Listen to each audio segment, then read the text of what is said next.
Fala do deputado Eduardo Bolsonaro durante a convenção ontem do PSL.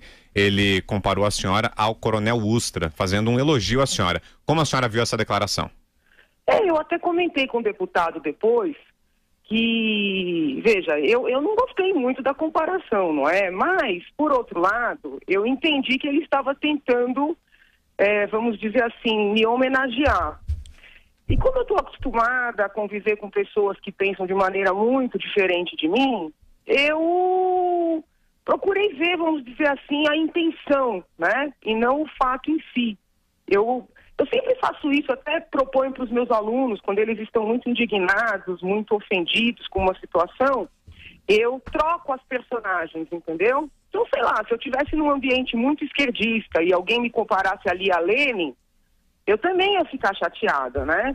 Mas eu teria que fazer o esforço para compreender que a intenção foi positiva, entendeu? Então, eu sei que sou estranho, mas eu tô fazendo isso, né? Esse jogo do contente há muitos anos. E para a gente poder plantar alguma semente, tem que conseguir conviver com essas diferenças, né? Mas eu falei para o deputado que eu não gostei da comparação. Deputado, desculpa. Doutora Janine Pascoal e Marco Antônio Villa.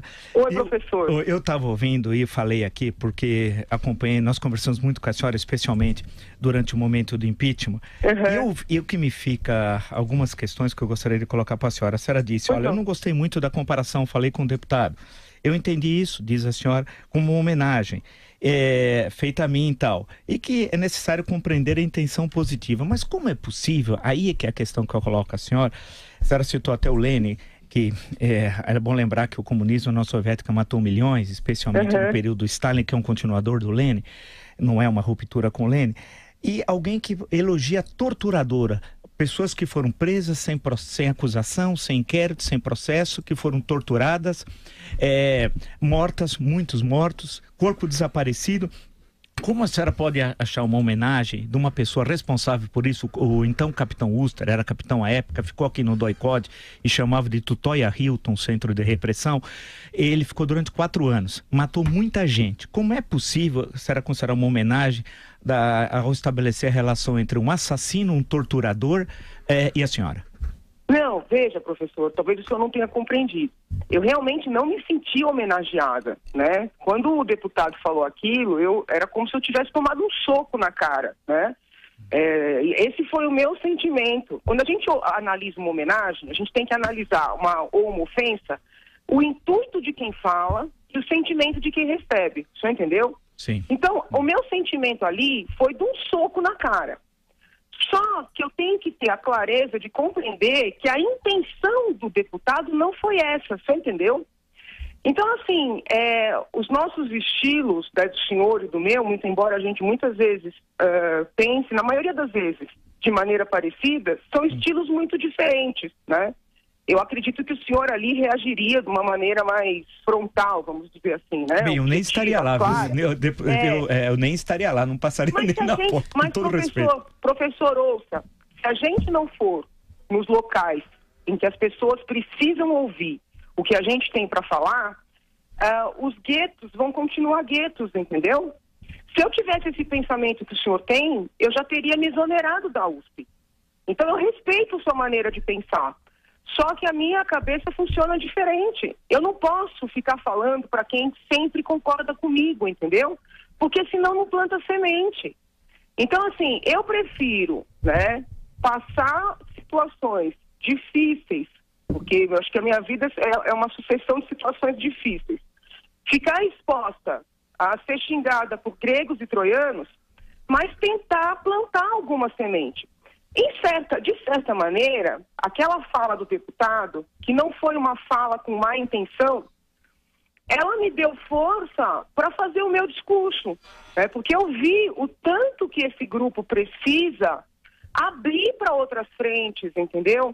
E aí eu aproveito esse espaço precioso da Jovem Pan para chamar a nação, não só o candidato Bolsonaro, mas todos os outros candidatos. Olha, nós tivemos um período difícil da história. Existe toda uma teoria, né, voltada para o estudo da justiça de transição, Eu tenho até textos publicados sobre isso, a gente não teria tempo de explicar agora. Eu só acho o seguinte, tanto a esquerda quanto a direita tem que conseguir sublimar, entendeu? Se a gente vai no foro de esquerda, eles falam dessa coisa, dos desaparecidos, da tortura e tudo mais, e não conseguem passar adiante. Aí a gente vai para um foro da direita, eles fazem o mesmo discurso, só que é o contrário. Então é o seguinte, houve uma lei de anistia, houve crimes dos dois lados, houve uma lei de anistia, o Supremo Tribunal Federal se debruçou sobre essa lei, um dos julgamentos mais bonitos que o Supremo já fez, os votos são preciosos.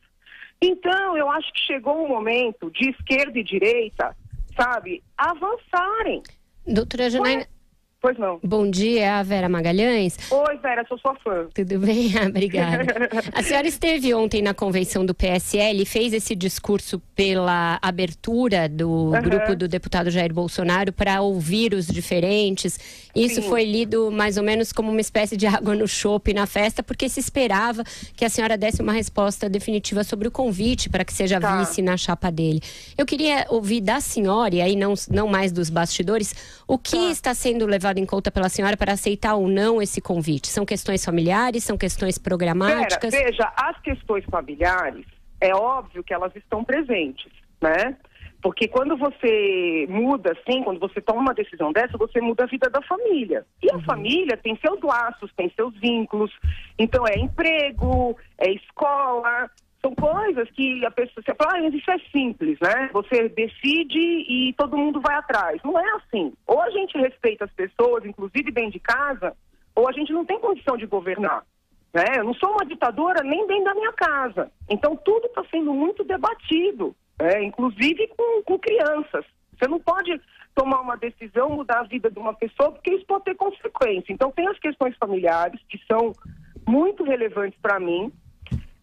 Agora, tem também as questões, vamos dizer assim, de ordem pública, porque eu tenho uma consciência muito clara do tanto de voto que eu agrego, tá?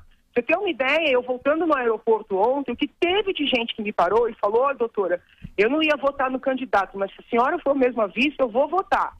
Pô, isso é uma responsabilidade muito grande, Vera. Eu preciso saber se nesse grupo, né, com um pensamento tão característico, eu vou ter espaço para efetivamente representar essas pessoas que não votariam nele, mas votarão pela minha, assim, a minha aproximação. Tá compreendendo? Tô. Então, assim, eu já vinha falando isso para os assessores que me procuraram. Não é de hoje que eles estão me procurando, né? Para conversas e tudo mais. Então, eu já vinha pontuando isso para os assessores. Ontem, antes da convenção, eu tive a oportunidade de falar isso para o candidato, porque eu conheci o candidato ontem. Mas eu senti que eles têm, assim, como é que eu posso dizer? Você assistiu os discursos que me antecederam, né? Os que a sucederam. Sim, são discursos que eu respeito o pensamento divergente. Isso aí é da minha essência, entendeu? Mas eu percebi muito assim, olha, ou você concorda comigo ou vai embora, ou concorda comigo ou vota em outro. Isso aí é perigoso, entendeu? Pode pensar assim, eu respeito que pense assim, mas eu não vou entrar num ambiente em que este pensamento seja o dominante, tá compreendendo? Então eu preciso saber qual vai ser o meu espaço, porque todas as minhas conversas com os assessores foram muito assim, doutora, mas a senhora é contra isso que o candidato fala. O que a senhora vai responder quando a imprensa perguntar? Eu vou responder que eu penso o que eu penso, o candidato pensa o que ele pensa, né? E a gente vai chegar num denominador comum. Muito bem. Mas a senhora... Pois não, tá. Não, pode concluir, demais, doutora. Eu falei, a senhora então vai manter esse posicionamento? Eu falei, vou, até que alguém me convença do contrário, porque eu tenho textos publicados, eu dou palestras, eu tenho, assim, tem assuntos sobre os quais eu já refleti exaustivamente, né? Eu não vou mudar por causa de cargo, entendeu? Eu não estou atrás de cargo, isso é real. Então, assim, eu preciso, se eles realmente, apesar de eu ter falado toda a verdade ali, da maneira como eu falei, se eles realmente têm interesse nessa parceria, eu preciso que o candidato se disponha a conversar comigo, entendeu? De maneira aberta, sobre todos esses temas divergentes, não para a gente um fazer a cabeça do outro, mas para que fique claro que eu não estou aderindo a nada.